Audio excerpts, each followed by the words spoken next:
Nessa videoaula nós vamos ver a decomposição de Kalman para slits a tempo contínuo. A gente vai ver que é a tempo contínuo, mas a ideia é exatamente a mesma para slits a tempo discreto. O slit 1, a tempo contínuo, é o usual. X ponto de t é igual a A que multiplica x de t, mais BU, estado X pertencente ao Rn, entrada ou controle U pertencente ao Rm.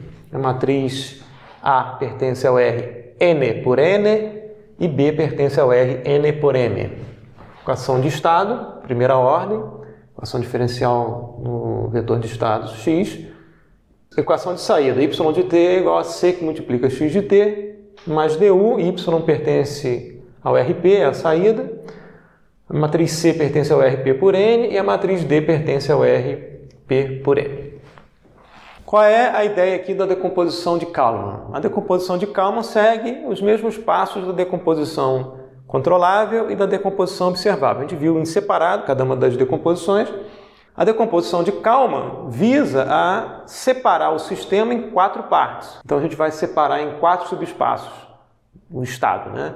No subespaço que é controlável e ao mesmo tempo observável, controlável mas não observável, não controlável mas observável e nem controlável nem observável. Essa é a ideia da decomposição de Kalman. Então, o contexto é o seguinte: o sistema 1 não é completamente controlável nem completamente observável. Então, tem estados em X aqui que não são controláveis da entrada nem observáveis da saída. Isso implica o quê? Isso implica que a matriz de controlabilidade do sistema, dado por essa expressão que a gente já conhece, tem posto NC estritamente menor do que N. Não tem posto completo. Logo, o sistema não é completamente controlável, como a gente viu antes. Mesma coisa para a matriz de observabilidade, também já conhecida. Vai ter posto N subscrito O estritamente menor do que N, porque o sistema não é completamente observável. Tá? E o que eu quero? Eu quero encontrar uma transformação de similaridade através de uma matriz base P inversa aplicada ao vetor de estado X, né, que vai produzir um vetor de estados em outra base, X chapéu, que vai ser segmentado, né, ou particionado nessas partições aqui. X, né, que seja controlável, mas não observável. X controlável e observável. X não controlável e não observável. E X não controlável e observável. Então, a legenda aqui desses subscritos vai aparecer às vezes também superescrito. C é controlável, C barra não controlável. O observável, O barra não observável. Tá? Então, eu quero encontrar essa matriz de transformação, né? Isso significa implementar o sistema de outra forma, em que eu consiga segmentar os estados, né, em 4 partes, tais quais informadas aqui. E essa ordem vai ser importante para que a matriz A chapéu, após a transformação de base, seja uma matriz bloco triangular superior. Tá? Então essa ordem aqui vai ser importante. Pode ser qualquer ordem que você queira, mas se você escrever nessa ordem, a análise fica mais fácil. Tá? Muito bem, o que a gente já viu na decomposição controlável, em videoaula anterior? É que a imagem da matriz de controlabilidade é A invariante.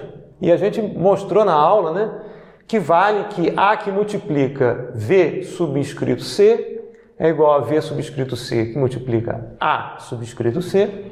Esse VC é uma base para a matriz de controlabilidade. Note, a matriz de controlabilidade tem posto N subscrito C. Então, VC vai ser uma matriz N por NC. Vai ter NC colunas, né, vetores aqui, coluna de N elementos, linearmente independentes. Então, VC é uma base para a matriz de controlabilidade. E o AC, né, é uma matriz de coeficientes. A gente viu que isso aqui vale em videoaula anterior. Agora, se a gente construir uma base para o Rn, P subscrito C, dada por VC e completada aqui com colunas tais que, né, esse conjunto total aqui de N colunas seja Li, essa matriz PC é N por N, o que acontece se a gente fizer a multiplicação A que multiplica PC? A gente viu em videoaula anterior que A que multiplica PC vai ser PC que multiplica uma matriz particionada dessa forma, em que esse AC que vem daqui aparece aqui nesse bloco, na diagonal principal. Esse bloco aqui a gente simplesmente denotou por AC barra, tá? Esse bloco aqui é 0 e esse bloco aqui eu vou denotar agora como A12 superescrito C, tá? Porque a gente vai tratar agora de controlabilidade e observabilidade. Então eu vou distinguir aqui esse bloco 12 no caso da controlabilidade, no caso da observabilidade, tá? Isso aqui foi visto em aula anterior, os passos que levam a essa expressão. E agora, se a gente multiplicar a esquerda por PC inverso, isso vai ser PC inverso A que multiplica PC, e que a gente viu que nada mais é do que a matriz A chapéu, após a transformação de base. Esse PC inverso PC é a matriz de identidade, sobra aqui à direita a matriz particionada, a matriz A chapéu particionada dessa forma. Isso a gente viu em aula anterior. Viu também em aula anterior que, dada aquela partição, a matriz B chapéu fica particionada dessa forma, BC e 0, a matriz C chapéu fica particionada dessa forma. C subscrito C, C subscrito C barra. Tá? E a matriz D não muda, a matriz D chapéu é igual à matriz D. Vamos rever agora a questão da decomposição observável, que eu vou fazer agora de forma um pouco diferente em relação ao que a gente fez antes, tá? E na aula de decomposição observável eu cometi um erro, eu disse que a matriz ON era A invariante, não é fato, né? Está errado isso. É o núcleo da matriz ON que é A invariante. Então, por favor, corrijam isso lá na aula de decomposição observável. Então, o núcleo da matriz de observabilidade é A invariante e a gente vai construir duas bases aqui, VO e VO barra, respectivamente, bases para a imagem da matriz de observabilidade, VO, né, e VO barra, uma base para o núcleo da matriz de observabilidade. Lembrar que a imagem da matriz de observabilidade é o RNO e o núcleo da matriz de observabilidade é o RN-NO, tá? Então, suponha que esse vetor ZI pertença ao subespaço VO barra. Isso implica o seguinte, como o subespaço do núcleo da matriz de observabilidade é A invariante, A que multiplica ZI vai continuar no mesmo subespaço VO barra. Então vai pertencer a VO barra. E eu vou definir, para tornar a notação mais compacta, N2 igual a N menos NO, que é a dimensão do núcleo da matriz de observabilidade. Então, seguindo o que a gente fez antes, né, eu vou verificar quem é A que multiplica VO barra. Isso vai ser A que multiplica a base VO barra, que eu vou definir como um conjunto de N2 colunas linearmente independentes. Cada vetor Z aqui é um vetor no Rn, então de Z1, Z2, Z3 até Zn2, colunas linearmente independentes. Então, passando A para dentro, né, multiplicando cada vetor, isso vai ser igual a AZ1, AZ2, AZN, particionado dessa forma aqui, tá? Então, para I de 1 até N2, né, a gente vai verificar quem é cada uma desses produtos aqui, A, Z, I. Tá? Então, eu posso chamar A que multiplica ZI de YI, né, e eu sei que AZI vai pertencer a VO barra, porque o núcleo da matriz de observabilidade, é A invariante. Então, vale isso aqui. A que multiplica ZI permanece em VO barra. Já que YI pertence a VO barra, eu posso escrever YI como uma combinação linear dos vetores da base.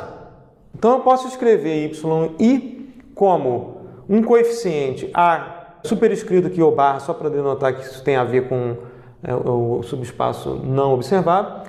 AO barra subscrito I1, que multiplica Z1, mais AO barra subscrito I2, que multiplica Z2, assim por diante, até mais AO barra I N2, que multiplica, faltou aqui, Zn2. Ok? E eu posso escrever isso matricialmente como Z1, Z2, Zn, ou seja, esse cara aqui nada mais é do que VO barra, que multiplica, né, esses coeficientes aqui, A O barra, organizados num vetor.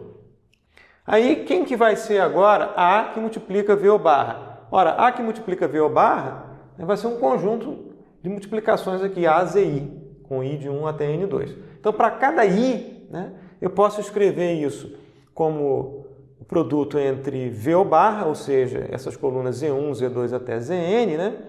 Para I igual a 1, eu vou ter esse cara aqui, né, com I igual a 1. Né? Para Z2, eu vou ter a segunda coluna aqui com I igual a 2, e assim por diante, até A que multiplica Zn2, que vai ser essa coluna aqui, em que eu substituo I por N2. Tá? Então, eu consigo escrever A que multiplica VO barra como VO barra, que multiplica essa matriz de coeficientes, que eu vou denotar de AO barra, por conveniência notacional. Daí, a gente chega a um resultado similar ao que a gente viu no caso da decomposição controlável. A que multiplica VO barra é igual a VO barra que multiplica AO barra. Comparem com o resultado que a gente viu no caso da decomposição controlável.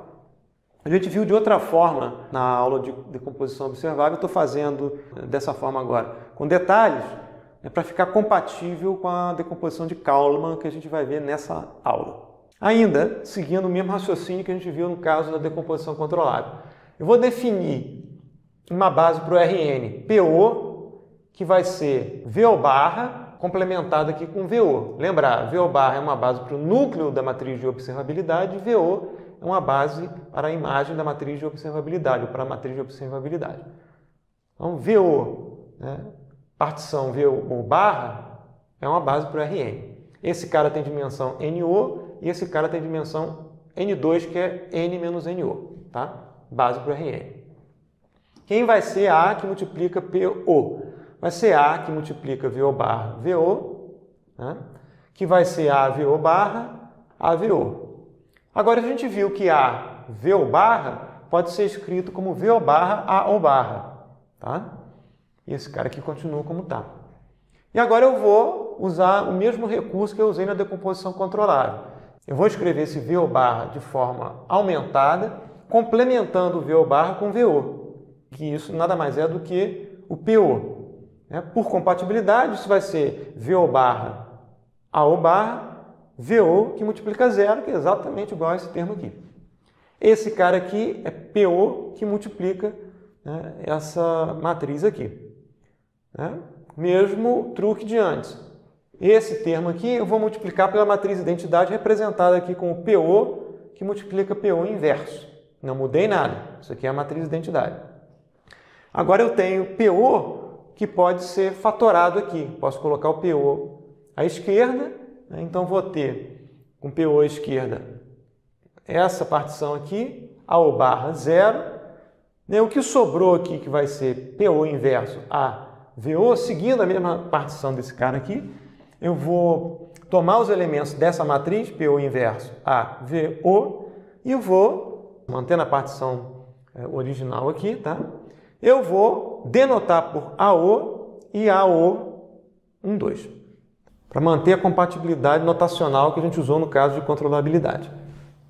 Agora, se eu multiplicar essa equação à esquerda por PO inverso, eu vou ter aqui PO inverso A, que multiplica PO, que é a matriz A chapéu, após a transformação de base, que vai ser igual, né, a essa partição aqui, AO barra, AO na diagonal, 0, AO 1, 2. E seguindo a mesma linha de raciocínio que a gente viu no caso de decomposição controlável e decomposição observável antes, o B chapéu vai ser denotado aqui pela partição BO barra BO, e o C chapéu vai ser denotado aqui pela partição 0, matriz nula, partição matriz CO. E a matriz D chapéu é igual à matriz D. Note, né, que como a gente escolheu, ao contrário do que fez na aula de decomposição observável, que a gente colocou o VO primeiro, né, o que acontece aqui, como a gente mudou a ordem aqui dessas bases VO barra e VO, né, a gente está escrevendo agora o AO barra aqui, nessa partição e o AO nessa partição. E a matriz nula fica aqui, nessa posição aqui, inferior esquerda. No caso da videoaula que a gente viu antes, de decomposição observável, essa matriz nula estava aqui em cima e o A, o barra, estava trocado com a O. Mesma coisa a matriz C-chapéu. Na videoaula que a gente viu sobre decomposição observável, era CO 0. Né? Isso pelo fato de a gente ter escolhido outra ordem aqui para compor a base de transformação. Tá? Essa escolha é conveniente porque vai ficar unificado com a decomposição controlável, que a gente viu no início dessa aula, após a decomposição de Kalman, que é ao mesmo tempo controlável e observável, a gente consegue fazer com que a matriz A-chapéu seja bloco triangular superior. Agora vamos para a decomposição de Kalman, propriamente dita. Relembrando, VC é uma base para a imagem da matriz de controlabilidade, VC barra vai ser uma base para o núcleo da matriz de controlabilidade. E lembrando, o sistema não é completamente controlável, ou seja, o posto da matriz de controlabilidade vai ser igual a N subscrito C, estritamente menor do que N. O posto não é completo. Então, VC vai ser uma base para a imagem da matriz de controlabilidade, vai ser composta de vetores V1, V2 até VNC, ou seja, NC vetores no Rn, linearmente independentes. Tá? E eu vou segmentar essa base VC em duas partições. A partição VC-O barra e VC-O. Como é que a gente vai fazer essa divisão aqui? Como é que a gente vai organizar esses vetores, né, e alocar cada um desses vetores ou para VC-O barra ou para VC-O? Então a gente vai fazer o seguinte, para ir de 1 até NC, ou seja, para varrer todos esses vetores aqui, VI vai pertencer a VC-O barra se VI também pertencer ao núcleo da matriz de observabilidade. Note que VI já pertence à imagem da matriz de controlabilidade. Se ele também pertencer ao núcleo da matriz de observabilidade, ele vai ser alocado aqui para VC-O barra. VI vai pertencer a VC-O se VI pertencer à imagem da matriz de observabilidade. Nota, VI já pertence, né, à imagem da matriz de controlabilidade. Se ele também pertencer à imagem da matriz de observabilidade, ele vai ser alocado aqui em VCO. Se a gente fizer essa alocação, a gente consegue definir, né, o VC como particionado entre VCO barra e VCO nessa ordem. A ordem aqui vai ser importante. Tá?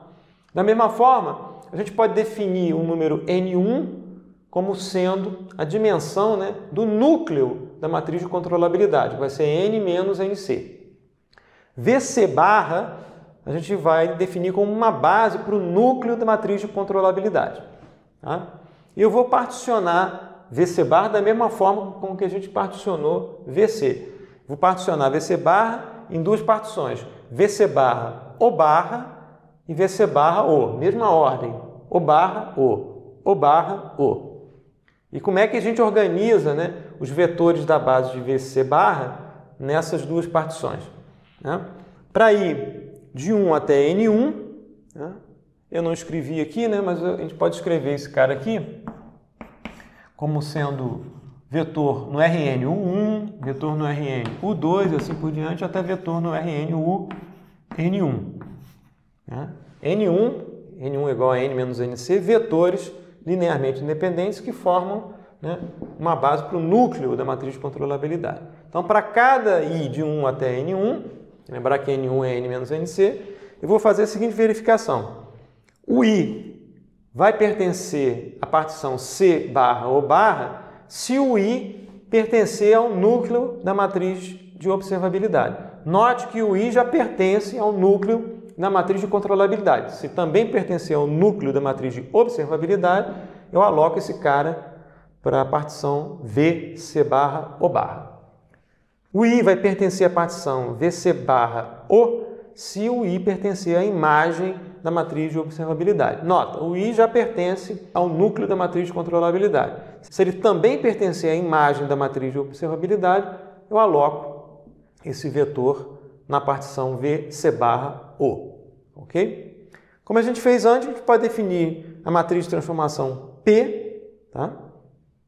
Ou P inverso, como uma base para o Rn. Isso aqui vai ser uma matriz N por N, tá? Vai ser uma base para o Rn. Ok? Em que eu vou montar as NC colunas linearmente independentes primeiro aqui, base para a imagem da matriz de controlabilidade, e vou completar com colunas aqui que vão formar uma base para o núcleo da matriz de controlabilidade, de modo que eu tenha P no Rn. Tá? Quem que vai ser A que multiplica P? P definido dessa forma. A gente viu antes, né? No início da aula. AP vai ser A que multiplica P, P particionado como VC e VC barra.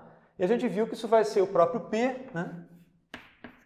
Que multiplica essa matriz particionada dessa forma. AC barra 0, AC 2. Ok? Agora, se eu particionar também VC e VC barra dessa forma, VC vai ser VC O barra, partição VC O. Mesma coisa para VC barra. Vou particionar VC barra como VC barra O barra, partição VC barra O. Continua sendo a matriz P. Cada um desses bloquinhos aqui, AC, AC barra, 0, A1, AC, 1, 2, vai ser particionado seguindo aquela partição que a gente viu para o caso da decomposição observável. AC vai ser particionado em 4 outras partições. ACO barra, ACO 0, seguindo a ordem que a gente definiu nessa aula, A1, 2. Tá? Esse bloco aqui vai ser particionado em 4 blocos de 0. Esse bloco AC barra vai ser particionado em 4 outros blocos. AC barra O barra, AC barra O, 0, A3, 4. E esse bloco vai ser particionado também em outros 4 blocos, sendo, né, que esse bloco aqui inferior esquerdo vai ser 0. Por causa da decomposição observável que a gente viu, na ordem em que a gente viu. Então, essa matriz, né, vai ser a matriz após a transformação de base, porque isso aqui é AP, vai ser igual a P que multiplica essa matriz, que eu vou batizar aqui de A subscrito K, K de Kalman. Tá? Então, seguindo essa partição nesta ordem, isso é importante, né? E se eu multiplicar à esquerda a equação por P inverso, eu vou ter P inverso A que multiplica P, que vai ser a matriz A chapéu após a transformação de base, né? Que vai ser igual à matriz AK, que é essa matriz aqui, particionada nesses blocos. Né? E é importante, a matriz A chapéu, ou AK, é uma matriz bloco triangular superior. Tá? Note que os blocos AC, O barra, ACO, AC barra O barra e AC barra O, na diagonal, blocos de 0, né? Isso é uma matriz, então, triangular. A matriz bloco triangular superior é uma propriedade importante que vai nos ajudar na hora de encontrar a função de transferência do sistema. Quer dizer, cada matriz na diagonal aqui vai estar associada, né, aos estados, no caso aqui, controlável, mas não observável, controlável e observável, nem controlável nem observável, não controlável, mas observável. Tá? Lembrar que a transformação de base, né, de que a gente está falando aqui é tal que a gente está fazendo x chapéu, vai ser P inverso x, tá ok? Essa é a transformação de base. Uma vez que esse cara aqui seja uma base para o Rn, logo é invertível, né? Eu consigo fazer essa transformação de base. Por essa transformação de base, essa matriz A chapéu é dada por P inverso AP. Tá ok? Da mesma forma que a gente viu antes, se a gente ficasse só aqui na decomposição controlável, né, o B chapéu seria BC 0. Agora, o BC, o bloco BC, vai ser particionado em 2 partes aqui. BC O barra e BC O. Tá? Seguindo as partições que a gente viu na decomposição observável. E 0 aqui, que vai ser particionado em 2 outros blocos. Mesma coisa para o caso do C chapéu. O C chapéu, né, a gente viu que era um C subscrito C, C, C barra. Okay? C C subscrito C vai ser particionado em 0, C subscrito CO. Mesma coisa para o C barra. Vai ser particionado em 0 e partição aqui C subscrito C barra O. E a matriz D não muda, D chapéu igual a D. Ok? Então, essa decomposição é chamada decomposição de Kalman. A matriz de transformação de base P é formada por essa partição, né? E aí a formação é dada pelo que a gente viu aqui, né? Primeiro fazendo a decomposição da parte controlável e não controlável, né? Uma base para a imagem de C, né? E uma base para o núcleo de C, e depois verificando, né, se esses vetores também pertencem ou não ao núcleo ou à imagem da matriz de observabilidade. Então, fazendo essa alocação, a gente consegue montar essa matriz de transformação de similaridade, vai aplicar o vetor X e vai encontrar essa decomposição, que é a decomposição de Kalman. Tá? Em particular, né, essa matriz ACO vai estar associada aos elementos do vetor de estado que são, ao mesmo tempo, controláveis e observáveis. Tá? Agora, como é que fica a função de transferência? A gente sabe que o H de S, ou seja, transformado de Laplace do H de T, vai ser dada por C, que multiplica S, matriz de identidade, menos A, isso tudo inverso, vezes B mais D. Essa é uma variável nos complexos. E após a transformação de base, em que a gente multiplicou o vetor x pela matriz de base P inversa e chegou no x chapéu, com essa partição de estados, x controlável mas não observável, x controlável e observável, x nem controlável nem observável, x não controlável mas observável, transposto, né? A gente vai escrever a função de transferência em termos das matrizes chapéu. Né? Seguindo lá a fórmula, vai ser C chapéu, que multiplica SI menos A chapéu inverso, vezes B mais D. D ou D chapéu, tanto faz, né? Bem, o termo mais complicado aqui é essa inversa SI menos A chapéu, né? Lembrar aqui, né, que quem são as matrizes B chapéu, C chapéu, D, que é igual a D chapéu, e a matriz A chapéu, ou AK, que é dada por essa estrutura, tá?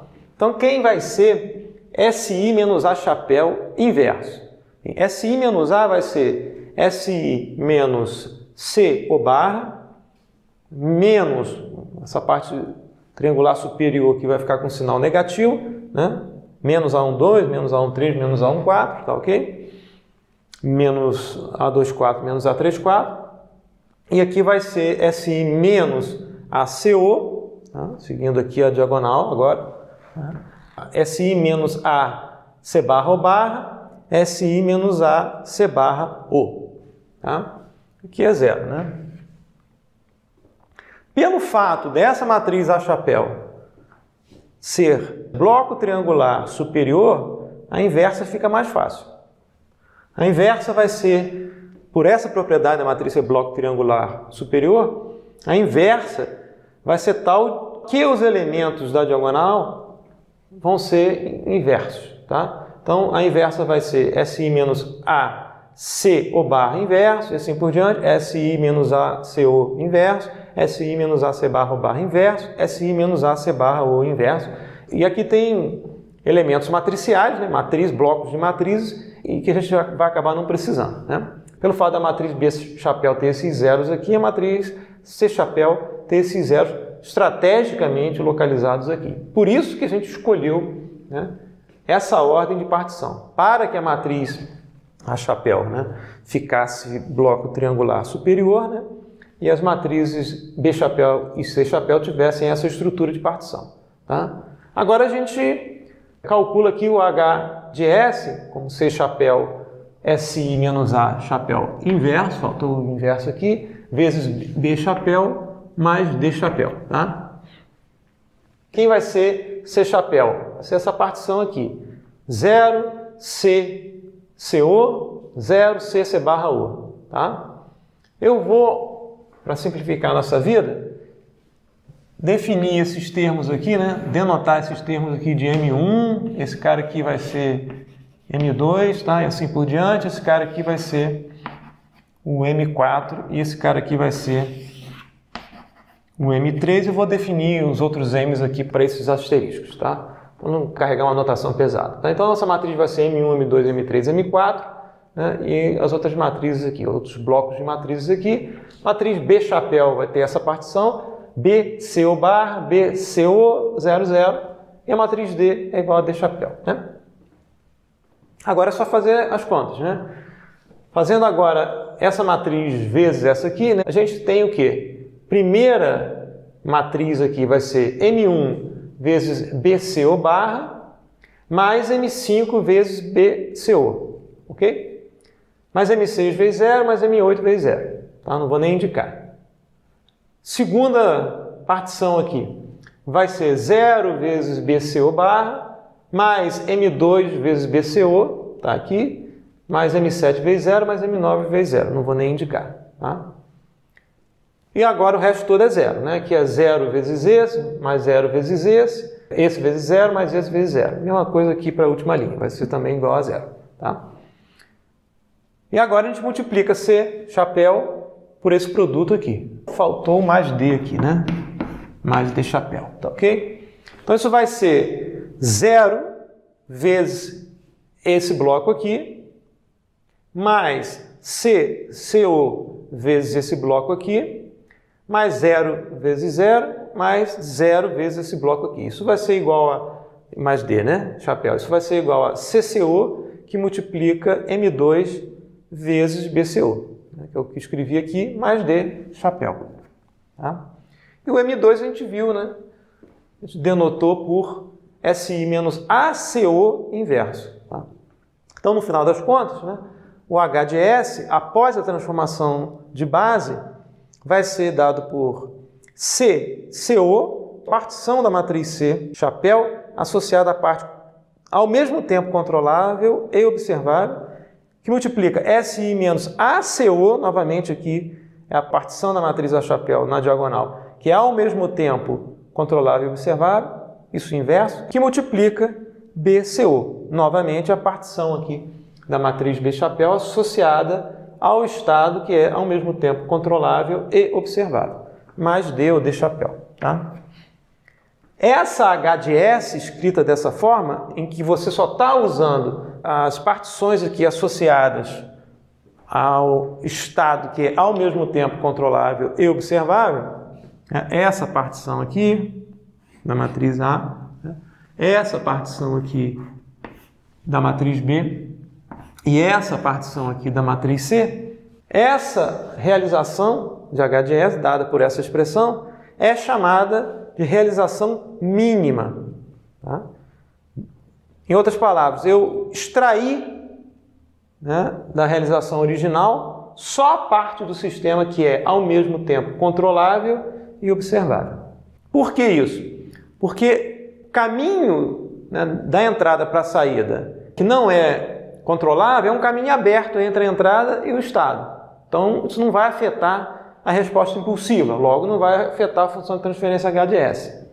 Né? Mesma coisa, se você tem estados que não são observáveis da saída, existe um caminho aberto entre esses estados e a saída. Logo, isso não vai afetar a resposta impulsiva. A resposta impulsiva, a gente tem que lembrar que você aplica um delta de Dirac na entrada e observa o que acontece na saída. Tem um caminho aberto entre estado e saída, isso não vai excitar a saída, né? Então não vai aparecer no H de T nem no H de S. Tá? Daí a parte do sistema em que os estados é ao mesmo tempo controlável e observável forma, né, o que se chama de realização mínima do sistema. Agora vamos ver a implementação do sistema representado por um diagrama de fluxo. H de S vai ser, função de transferência, vai ser C chapéu, que multiplica SI menos A chapéu inverso, vezes B chapéu mais D chapéu. Lembrar que A chapéu tem essa estrutura, na diagonal os blocos são A, CO barra, A, CO, A, C barra, O barra, A, C barra, O. Os outros elementos na parte triangular superior eu não vou indicar. É a matriz A chapéu é bloco triangular superior. Matriz B chapéu tem essa partição, como a gente viu antes. Matriz C chapéu tem essa partição, como a gente viu antes. E a matriz D chapéu é igual à matriz D. Então, um miolo aqui, né, que envolve a dinâmica de cada uma dessas parcelas do vetor de estados, é representada aqui, né? Você tem S inverso, que é um integrador que multiplica a matriz identidade na mesma ordem dessa matriz quadrada, tá? A, C, O barra. Então, isso aqui representa a dinâmica do estado X, C, O barra. Na saída do integrador, a gente tem o estado X, C, O barra de T. Logo antes do integrador, a gente tem o X ponto, C, O barra de T. E a realimentação aqui é feita pela matriz A, C, O barra. Mesma coisa aqui para os outros blocos da diagonal da matriz A. É só substituir essa matriz aqui. No caso aqui, S inverso que multiplica a matriz identidade. Aqui a saída desse integrador vai ser o estado XCO de T. Então antes aqui é o X ponto, CO. Mesma coisa para cá, né? Então você tem essas dinâmicas para cada um dos blocos da diagonal do sistema. O que acontece com a relação entre entrada, vetor de entrada, e o vetor de estados? Olha, vai ter uma matriz B particionada dessa forma, tá? Que vai ser BCO barra, BCO, 0, 0. Note que há correspondência direta, né, entre essas partições e os estados correspondentes, tá ok? Mesma coisa com a matriz C chapéu. A matriz C chapéu vai ser a relação entre o estado e a saída Y do sistema. A partição é 0, C, CO, 0, C, C barra, O. Mais o D, né, que aparece aqui, ligado entre entrada e saída diretamente, D chapéu. Aí a gente vê a questão da realização mínima, né?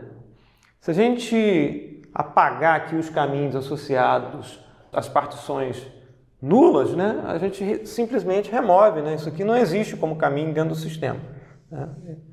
De alguma forma, né, esses caminhos são cancelados, né, algebricamente dentro do sistema. Tá? Esse caminho aqui também, né, vai ser cancelado, e esse caminho aqui também vai ser cancelado. Então, se a gente olhar o que está acontecendo, né, o único caminho que acontece entre entrada e saída, além do D, né, pelo D chapéu, é esse aqui, que passa pelo BCO, dinâmica do sistema, CCO para a saída. Todos os outros caminhos estão abertos. Esse caminho aqui, né, não é controlável nem observável, porque esse estado aqui não consegue ser controlado da entrada, nem vai ser observado na saída. Tá? Esse aqui não consegue ser observado na saída, mas pode ser controlado na entrada. Né?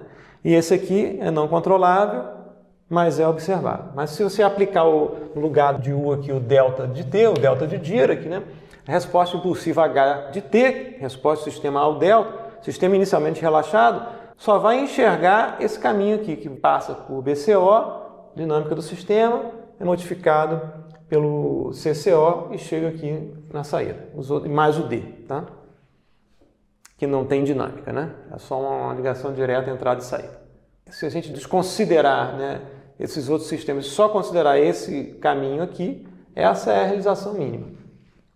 Vale lembrar, né, que esses caminhos nulos implicam, né, na função de transferência original, matriz ABCD, implica que algebricamente você vai ter cancelamento entre polos e zeros. Você escrever numerador na forma fatorada, né, e denominador na forma fatorada, você vai encontrar raízes do numerador se cancelando com raízes do denominador.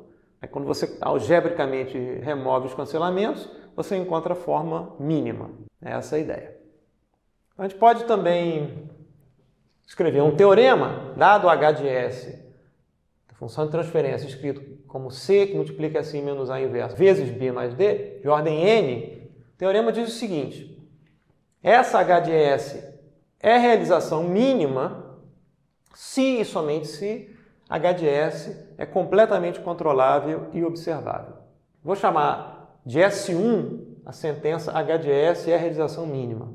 Sentença 2, h de S é completamente controlável e observável. Tá? Como é que a gente demonstra o teorema? Tem um se somente se aqui, então a gente vai ter que demonstrar a ida, ou seja, h de S realização mínima implica H de S completamente controlável e observável, e a volta, H de S completamente controlável e observável implica H de S ser realização mínima. A gente vai fazer a demonstração fazendo a relação entre S1 e S2 negada, ou seja, o oposto de S1 implica o oposto de S2, ou seja, H de S não ser realização mínima implica H de S não ser observável nem controlável completamente. E a volta a gente mostra S2 implica S1. Tá? Bem, essa S1 barra implica S2 barra, o oposto de S1 implica o oposto de S2, é fácil, né? S1 barra é o seguinte, H de S não é realização mínima. Logo, como a gente viu na aula, a gente, pela decomposição de Kalman, vai existir uma matriz de transformação de base P inversa, uma base P inversa, tal que a gente encontra um vetor x chapéu, dado por P inverso x, particionado, né, nos elementos aqui controlável, mas não observável, controlável e observável, nem controlável nem observável, não controlável, mas observável. Tá? Essa partição x transposto. Tá? Com os elementos de x que são ao mesmo tempo controlável e observável, pertencentes a um RNCO, e RNCO é estritamente menor do que N, porque a realização é não mínima, está partindo do S1 barra, já que esse XCO, né, tem dimensão NCO menor do que N, H de S não é completamente controlável nem observável, ou seja, vão existir componentes não controláveis e não observáveis no vetor de estado. Né? Então, vai falhar a questão da controlabilidade completa e observabilidade completa, porque essa dimensão desse vetor aqui é menor do que a dimensão do vetor N. Tá? Então, vai ter aqui, em algum momento, um C ou um O barrado, tá? Por essa desigualdade estrita aqui. Tá? Então, H de S não mínima implica H de S não completamente controlável nem observável. Completamente controlável e observável eu vou abreviar por CCO, completamente controlável e observável, tá? Agora como é que a gente mostra a volta, ou seja, S2 implica S1. S2 é H de S é CCO, tá? Vai implicar que H de S é realização mínima. Então suponha que H de S seja CCO, mas não seja uma realização mínima. A gente vai colocar isso aqui, ou seja, a gente está tentando fazer algo diferente do que está aqui, né? S2 implica S1 barra, tá? Para mostrar que isso vai gerar uma contradição, logo S2 vai ter que implicar S1, caso contrário você chega numa contradição. Então vamos fazer isso. H de S é CCO, completamente controlável e observável, mas não é realização mínima. Ora, pela decomposição de Kalman que a gente viu, se H de S não é a mínima, vai existir uma transformação de base que vai levar a matriz A chapéu, B chapéu, C chapéu e D chapéu, que vai constituir uma realização mínima de ordem NCO estritamente menor do que N. Agora, se a gente fizer o produto das matrizes de observabilidade e controlabilidade, fizer o produto ON-CN, matriz aqui de observabilidade, matriz de controlabilidade. Se a gente fizer o produto, isso aqui, né, vai ser esse cara multiplicado por cada um desses aqui, né? Esse cara por cada um desses aqui, e assim por diante. Então a gente vai obter na primeira coluna de blocos, né, matriciais, né, C vezes B, que é esse CI vezes BI, tá? O último cara aqui que é C que multiplica A elevado a N-1B. E assim por diante até chegar no último caso aqui, que vai ser C A elevado a N-1 vezes B, até C que multiplica A elevado a N-1, que multiplica A elevado a -1B, que é esse cara aqui. C que multiplica A elevado a 2 vezes N-1, que multiplica B. Tá? Então, é uma matriz aqui, cujos elementos, né, a gente percebe que, no caso dos sistemas em tempo discreto, né, são exatamente os elementos da resposta impulsiva do sistema. Se a gente olhar lá a resposta impulsiva no caso discreto, a gente está olhando aqui o caso contínuo, mas se fosse o caso discreto, né, a gente ia verificar lá que a resposta, no caso do sistema CISO, isso aqui é para um caso do sistema MIMO em geral, tá? O H de K, né, seria o D que multiplica o delta de K, né? Então, para K igual a 0, você tem a ligação direta, entrada-saída, né, sem qualquer atraso, que é justamente o que a gente vê aqui, do de T, né, diretamente, sem qualquer elemento integrador diretamente para a saída, tá? Instantânea, entrada e saída no mesmo instante de tempo, mas, né, para k maior ou igual a zero, você vai encontrar a resposta na forma, né, C, que multiplica A elevado a K menos 1, que multiplica D. Tá? Isso aqui para o caso discreto. Para o caso contínuo, né, a argumentação que pode ser utilizada usa o teorema de Cayley-Hamilton e expressa, né, a resposta na forma C, que multiplica E elevado a AT vezes B, vai expressar isso aqui em termos da forma de A exponenciada, tá? Usando o teorema de Cayley-Hamilton. Fica mais fácil ver a argumentação vendo sistemas em tempo discreto e vendo que cada matriz dessa aqui é elemento, né, da resposta impulsiva do sistema. E com essa argumentação a gente pode dizer que o produto ON-CN vai ser exatamente igual ao produto ON-chapéu-CN-chapéu, da forma reduzida. Dessa forma aqui, após a decomposição de Kalman, da forma mínima. Porque a resposta impulsiva do sistema é a mesma, independente da realização. Então, o produto ON-CN é igual a um produto ON-chapéu-CN-chapéu, porque esses elementos aqui são os elementos da resposta impulsiva, que é a mesma, independente da realização do sistema. Entretanto, o posto de ON-CN é igual a N, propriedades de álgebra linear. Olhem lá a propriedade do posto do produto, tá? Você tem duas matrizes, posto do produto em especial, com essa configuração de dimensões aqui, isso é tal que o posto de ON-CN é igual ao posto do próprio CN, que é igual a N.